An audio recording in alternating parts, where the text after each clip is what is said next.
Good morning students. ఈరోజు మనం operating system సబ్జెక్ట్లో కంప్యూటర్ సిస్టమ్ ఆర్కిటెక్చర్ కాన్సెప్ట్ గురించి డిస్కస్ చేస్తున్నాం. సో అదేంటి ఇప్పుడు మనం నేర్చుకుందాం. సో కంప్యూటర్ సిస్టమ్ని నెంబర్ ఆఫ్ డిఫరెంట్ వేస్లో మనం ఆర్గనైజ్ చేయగలం. ఇక్కడ ప్రాసెసర్స్ని బేస్ చేసుకొని కంప్యూటర్ సిస్టమ్స్ని మనం కేటగరైజ్ చేస్తాం. సో ప్రాసెసర్స్ని బేస్ చేసుకొని కంప్యూటర్ సిస్టమ్ని ఆర్గనైజ్ చేస్తాం. సో ఇక్కడ వేరియస్ ప్రాసెసర్ సిస్టమ్స్ గురించి డిస్కస్ చేస్తాం. అవి ఏంటి అంటే మెయిన్గా single processor system, multi processor systems, clustered systems. So now single processor system అంటే ఏంటి? Most computer systems used a single processor. Most computer systems used a single processor system. ఈ single processor సిస్టంలో ఏంటి అంటే మెయిన్గా ఒక CPU మాత్రమే ఉంటుంది. A single processor system have a single CPU. So ఈ సింగిల్ CPU యొక్క ఫంక్షనాలిటీ ఏంటి అంటే జనరల్ పర్పస్ ఇన్స్ట్రక్షన్ సెట్ని ఎగ్జిక్యూట్ చేయటం. జనరల్ పర్పస్ ఇన్స్ట్రక్షన్ సెట్ అంటే ఏంటి? User processes general purpose instruction set అని చెప్పచ్చు. ఇన్స్ట్రక్షన్స్ ఫ్రమ్ యూజర్ ప్రాసెసెస్ వాటిని ఏమంటామంటే general purpose instruction set. User required ఆపరేషన్స్ని జనరల్ పర్పస్ ఇన్స్ట్రక్షన్ సెట్ అంట. ఈ సింగిల్ ప్రాసెసర్ సిస్టమ్స్ని స్పెషల్ పర్పస్ ప్రాసెసర్స్గా కూడా యూజ్ చేస్తాం అన్నమాట. సింగిల్ ప్రాసెసర్ సిస్టమ్స్ని. సో స్పెషల్ పర్పస్ అంటే ఏంటి? ఫర్ ఎగ్జాంపుల్ ఆ single processor system only execute specific application అన్నమాట. For example railway reservation system and bus reservation system, all these are specific application systems అని చెప్పచ్చు. ఓకేనా? సో అలాగే ఇక్కడ సింగిల్ ప్రాసెసర్ సిస్టమ్స్ అనేవి డివైస్ స్పెసిఫిక్ ప్రాసెసర్స్ ఫామ్లో కూడా మనకి మార్కెట్లో అవైలబుల్గా ఉన్నాయి. డివైస్ స్పెసిఫిక్ ప్రాసెసర్స్ అంటే ఏంటి? ఇప్పుడు కీబోర్డ్ కనెక్ట్ చేయడానికి ఒక డివైస్ కంట్రోలర్ మనకి సిస్టంలో ఉంటుంది. సో ఒక స్పెసిఫిక్ డివైస్ అనేది ఉంటుంది. అలాగే డిస్క్కి సంబంధించి ఒక స్పెసిఫిక్ డివైస్ ఉంటుంది. గ్రాఫిక్ కంట్రోలర్స్ అంటే దేనికి వాడతామంటే గ్రాఫిక్ కంట్రోలర్స్. సో మీరు మానిటర్ కనెక్ట్ చేయడం గ్రాఫిక్ కంట్రోలర్స్ కావాలి. వీటన్ని స్పెసిఫిక్ డివైసెస్ అన్నమాట. సో ఈ స్పెసిఫిక్ డివైస్ కంట్రోలర్కి సంబంధించి కూడా ప్రాసెసర్స్ అనేవి ఉన్నాయి అని చెప్తున్నాడు సింగిల్ ప్రాసెసర్ సిస్టమ్స్లో. So if there is only one general purpose CPU, then that system is called as single processor system అంట. సో సింగిల్ ప్రాసెసర్ సిస్టమ్ అంటే ఏంటి? నీ సిస్టంలో ఒక CPU ఉంటే దాన్ని ఏమంటున్నామంటే సింగిల్ ప్రాసెసర్ సిస్టమ్. నెక్స్ట్ మనం మల్టీ ప్రాసెసర్ సిస్టమ్స్ అంటే ఏంటో డిస్కస్ చేద్దాం. మల్టీ ప్రాసెసర్ సిస్టమ్స్ అంటే ఏంటో డిస్కస్ చేస్తాం. So multi processor systems have two or more processors in close communication అంటున్నాం. సో మల్టీ ప్రాసెసర్ సిస్టమ్స్ అంటే ఏంటి? నీ సిస్టంలో 2 కన్నా ఎక్కువ ప్రాసెసర్లు ఉంటే దాన్ని ఏమన్నా మల్టీ ప్రాసెసర్ సిస్టమ్స్ అని. But they are communicated in close సర్క్యూట్లో కమ్యూనికేట్ అవుతాయి అన్నాం. అంటే ఏంటి ఇక్కడ క్లోజ్ కమ్యూనికేషన్ అంటే ఏంటి అంటే సో షార్టర్ డిస్టెన్స్లో మల్టీ ప్రాసెసర్ సిస్టమ్స్ యూజ్ చేసినప్పుడు కమ్యూనికేషన్ అనేది ఎఫిషియెంట్గా ఉంటుంది. ఇక్కడ ఈ మల్టీ ప్రాసెసర్ సిస్టమ్స్లో బెనిఫిట్ ఏంటి అంటే రీసోర్సెస్ని షేరింగ్ చేసుకోవచ్చు. రిసోర్సెస్ని షేరింగ్ చేసుకోవచ్చు అనమాట. సో ఎలా ఏ టైప్ ఆఫ్ రిసోర్సెస్ని, హార్డ్వేర్ రిసోర్సెస్ని మనం షేరింగ్ చేసుకోవచ్చు. Clock, memory, peripheral devices. Peripheral devices అంటే ఏంటి? ఇక్కడ ఇన్పుట్ అవుట్పుట్ డివైజెస్ని పెరిఫెరల్ డివైజెస్ అంటాం. సో నెక్స్ట్ ఏంటి అంటే మల్టీ ప్రాసెసర్ సిస్టమ్స్ అనేవి ఫస్ట్ సర్వర్స్లో అపీర్ అయినాయి అన్నమాట. సర్వర్స్లో ఫస్ట్ మనకి యూజ్ చేశారు. సో వీటిని స్లోగా మైగ్రేట్ చేశారు. దేంట్లోకి మైగ్రేట్ చేశారంటే డెస్క్టాప్ మల్టీ ప్రాసెసర్ సిస్టమ్స్లోకి అండ్ ల్యాప్టాప్ సిస్టమ్స్లోకి మల్టీ ప్రాసెసర్ సిస్టమ్ని మైగ్రేట్ చేశారు. ఫస్ట్ వీళ్ళు సర్వర్స్లో యూజ్ చేశారనమాట. ఆ తర్వాత వీటిని డెస్క్టాప్ సిస్టమ్స్లోకి అండ్ ల్యాప్టాప్ సిస్టమ్స్లోకి మైగ్రేట్ రీసెంట్గా అయితే మల్టీ ప్రాసెసర్ సిస్టమ్స్ని మొబైల్ డివైజెస్లో కూడా వీళ్ళు యూజ్ చేశారనమాట. అయితే మొబైల్ డివైజెస్ రిలేటెడ్కి సంబంధించి యూజ్ చేసే డివైజెస్ ఏంటి అంటే smart phones, smart phones and tablet కంప్యూటర్స్లో వీళ్ళు మల్టీ ప్రాసెసర్ సిస్టమ్స్ని యూజ్ చేశారు.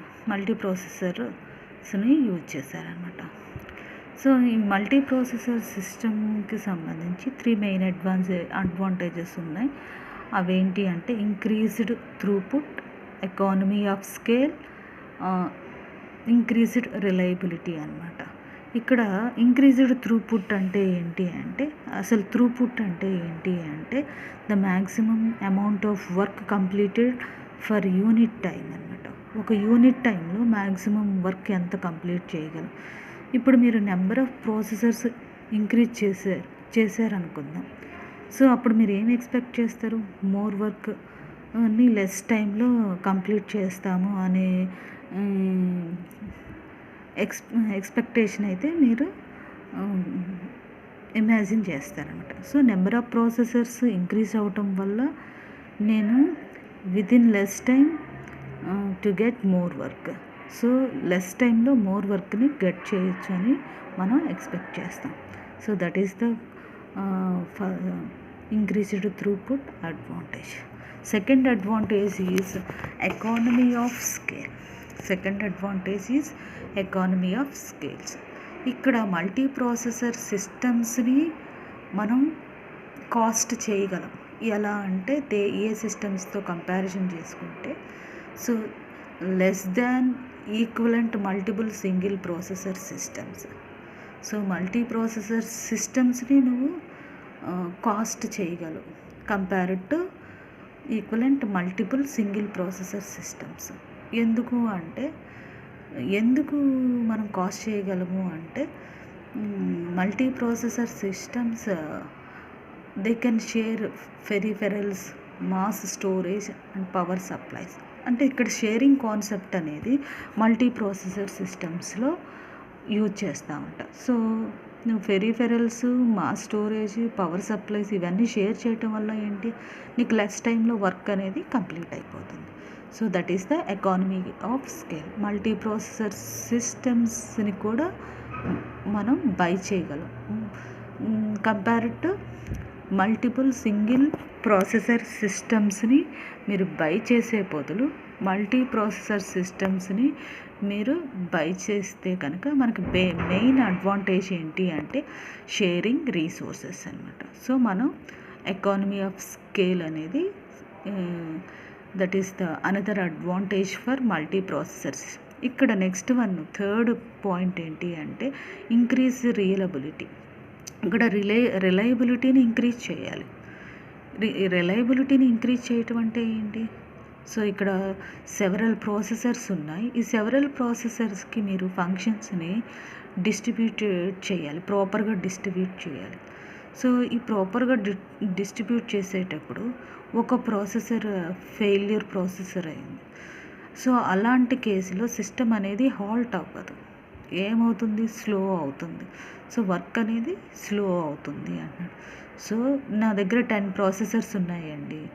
10 ప్రాసెసర్స్లో ఒక ప్రాసెసర్ ఫెయిల్యూర్ అయింది. ఫెయిల్యూర్ అయినప్పుడు ఏమవుతుంది, రిమైనింగ్ ప్రాసెసర్స్ ఏం చేస్తాయి అంటే ఫెయిల్యూర్ ప్రాసెసర్ యొక్క వర్క్ని షేర్ చేసుకొని సో ఆ వర్క్ని మ్యాక్సిమం కంప్లీట్ చేస్తుంది. సో బట్ ఇక్కడ ఏంటి అంటే వర్క్ వర్క్ ప్రోగ్రెస్ అనేది స్లోగా ఉంటుంది. సో నువ్వు ప్రాపర్గా ఫంక్షన్స్ని సెవరల్ ప్రాసెసర్స్కి డిస్ట్రిబ్యూట్ చేస్తావు. సో అప్పుడు ఏంటి అంటే నెంబర్ ఆఫ్ ప్రాసెసర్స్లో ఏ ప్రాసెసర్ ఫెయిల్యూర్ అయినా సిస్టమ్ అనేది హాల్ట్ అవ్వదు. సో సిస్టమ్ అనేది స్లో డౌన్ అవుతుంది. సో స్లో డౌన్ అంతే అవుతుందంటే రన్నింగ్ స్టేటస్ అనేది స్లో అవుతుంది. So this is the example of increased reliability concept.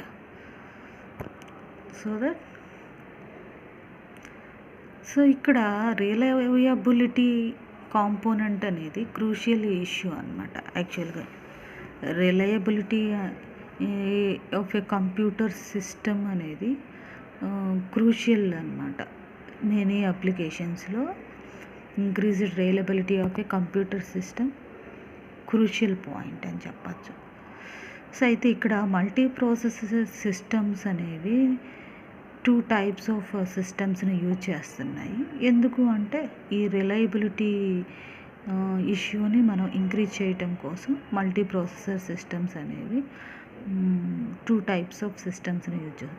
One is asymmetric multi programming,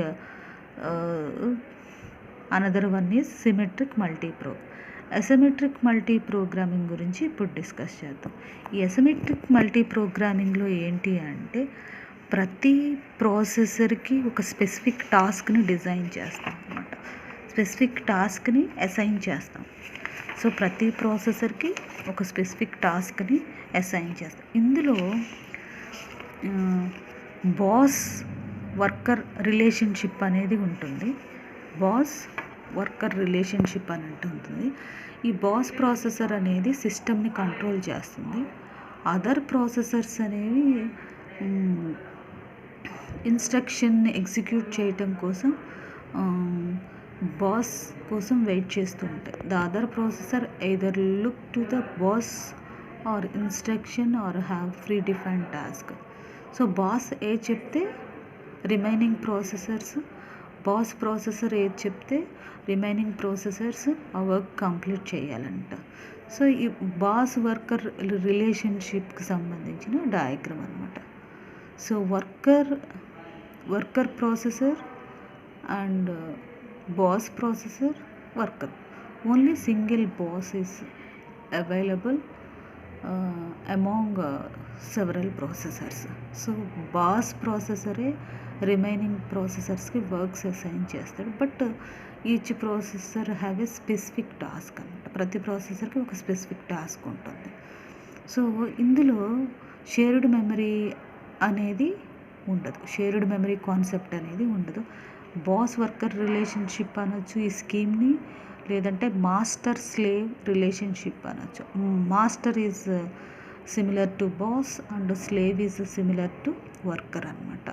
so asymmetric multi processing సిస్టంలో ఏంటి, టైప్ ఆఫ్ సిస్టంలో ఏంటి అంటే బాస్ వర్కర్ రిలేషన్షిప్ అనేది మనం మెయింటైన్ చేస్తాం. బాస్ ఏది చెప్తే మనం అది చేయాల్సిందే. So next symmetric multi processing సిస్టంలో ఏంటి, మ్యాక్సిమం మోస్ట్ కామన్ సిస్టమ్స్ అనేవి సిమెట్రిక్ మల్టీ ప్రాసెసింగే యూజ్ చేస్తున్నాయి. ఇందులో ఏంటి అంటే ఈచ్ ప్రాసెసర్ ఆల్ టాస్క్స్ని పర్ఫామ్ చేస్తుంది. ఆపరేటింగ్ సిస్టంలో ఉన్నటువంటి అన్ని టాస్కుల్ని ఈచ్ ప్రాసెసర్ పర్ఫామ్ చేస్తుంది. ఇక్కడ అన్ని ప్రాసెసర్స్ సేమే, all processors are same. There is no boss worker relationship exist between processors. So boss worker relationship అనేది ప్రాసెసర్స్ మధ్య ఎగ్జిస్ట్ అవ్వదు అంటాను. సో ఇక్కడ చూడండి, ఆల్ ప్రాసెసర్స్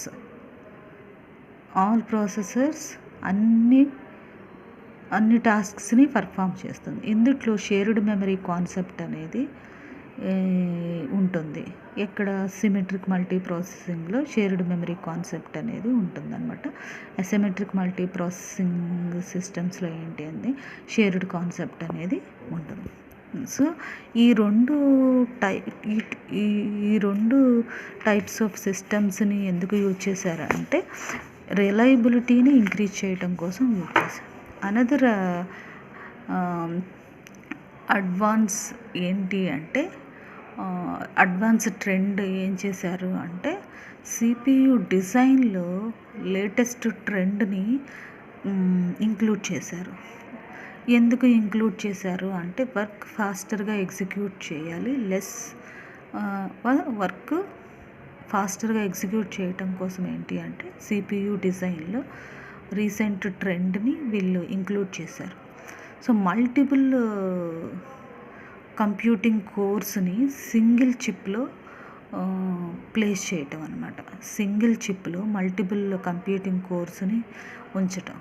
సో అలాంటి మల్టీ ప్రాసెసర్ సిస్టమ్ని మనం ఏమంటామంటే మల్టీ కోర్ అంటాం. సో మల్టీ కోర్కి ఎగ్జాంపుల్ ఏంటి అంటే dual core design with 2 course on the same chip. So same చిప్లో 2 కోర్స్ని కనుక మనం లొకేట్ చేసి డిజైన్ చేస్తే దాన్ని డ్యూయల్ కోర్ డిజైన్ అంటున్నాం. సో ఇక్కడ ప్రతి ఈచ్ కోర్కి ఏంటి ఓన్ రిజిస్టర్ సెట్ ఉంటుంది, ఓన్ లోకల్ క్యాషింగ్ ఉంటాయి, అన్నీ ఉంటాయి ప్రతి కోర్కి సంబంధించి. బట్ చిప్ ఈజ్ సేమ్, చిప్లో ఉన్న cores are multiple. So each and every core have registers and cache అన్నమాట. This is the overall concept related to multi-processor systems. Next, clustered systems. This is another category of clustered processor systems is clustered systems. It is another type of multi-processor system is a clustered system which gathers together multiple CPUs. So ఇక్కడ ఏంటి అంటే multiple సిపియూస్ని gather చేసి మనం work complete చేస్తూ ఉంటాం. So అలాగే clustered సిస్టంలో ఏంటి 2 or more ఇండివిజువల్ సిస్టమ్స్ని జాయిన్ చేస్తాం అన్నమాట. ఇందులో ఉన్న ప్రతి సిస్టమ్కి సంబంధించి సింగిల్ ప్రాసెసర్ సిస్టమ్ యూజ్ చేయొచ్చు, మల్టీ ప్రాసెసర్ సిస్టమ్ యూజ్ చేయొచ్చు అన్నమాట. మీరు జాయిన్ చేసిన సిస్టమ్స్ అనేవి సిస్టమ్స్ని జాయిన్ చేయటాన్ని ఏమంటామంటే క్లస్టరింగ్. సో క్లస్టరింగ్ యూజ్ చేయటం వల్ల ఏంటి అంటే హై అవైలబిలిటీ సర్వీసెస్ని ప్రొవైడ్ చేయొచ్చు. సో ఆ సర్వీస్ని నువ్వు కంటిన్యూ చేయొచ్చు. ఒకవేళ 1 or more సిస్టమ్ క్లస్టర్ కాన్సెప్ట్లో ఉన్న systems 1 or more systems fail అయినా even you have to provide service. ఓకేనా, సర్వీస్ని ప్రొవైడ్ చేయొచ్చు. సో క్లస్టరింగ్ని అసిమెట్రికల్గాను సిమెట్రికల్గాను మనం స్ట్రక్చర్ చేయగలం. అసిమెట్రిక్ క్లస్టరింగ్ అంటే ఏంటి? ఈ కాన్సెప్ట్లో ఏంటి 2 or more machines are running applications under monitoring asymmetric clustering అంటే ఏంటి, సిమెట్రిక్ క్లస్టరింగ్ అంటే ఏంటో మనం డిస్కస్ చేయాలి. అసిమెట్రిక్ క్లస్టరింగ్ అంటే ఏంటి అంటే ఈ కాన్సెప్ట్లో ఏంటి అంటే 1 machine is in hot standby mode. Hot standby mode అంటే ఏంటి? లైక్ బాస్, అడ్మినిస్ట్రేటర్ అన్నమాట. So only the administrator can operate the remaining machines అన్నమాట. So hot standby mode means it's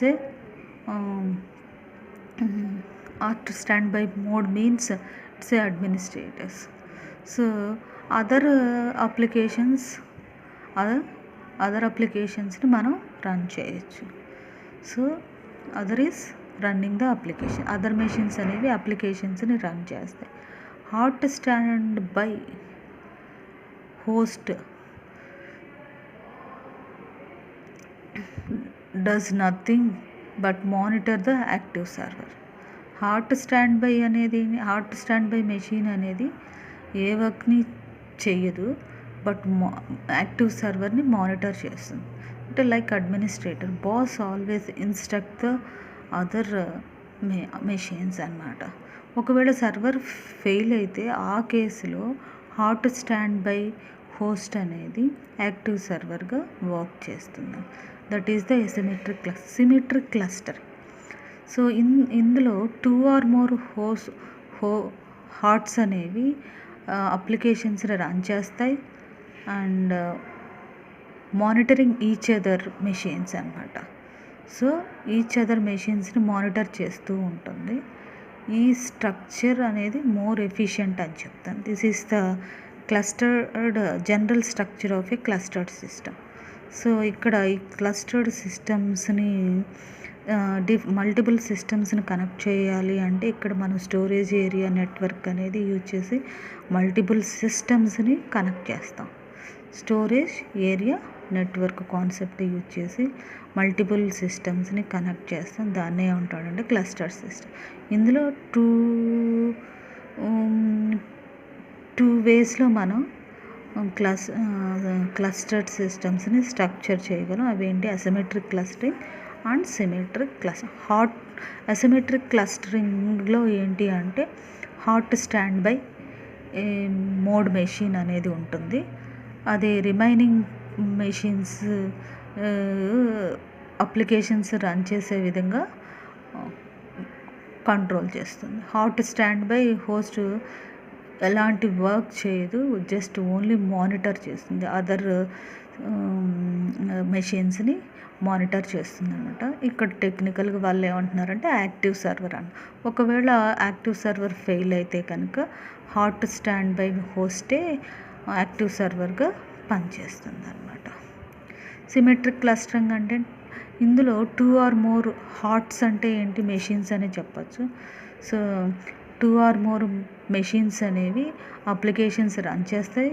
అలాగే ఒకదాన్ని ఈచ్ అండ్ ఎవ్రీ మెషిన్ని మానిటర్ చేస్తాయి. So this structure is more efficient. This is the general structure of A clustered system. So storage area network concept use చేసి multiple సిస్టమ్స్ని మనం cluster చేస్తాం are compose చేస్తాం, combine చేస్తాం. This is the overall concept related to computer system architecture. ఈ video కనుక మీకు నచ్చినట్టయితే like, share and subscribe. Thank you.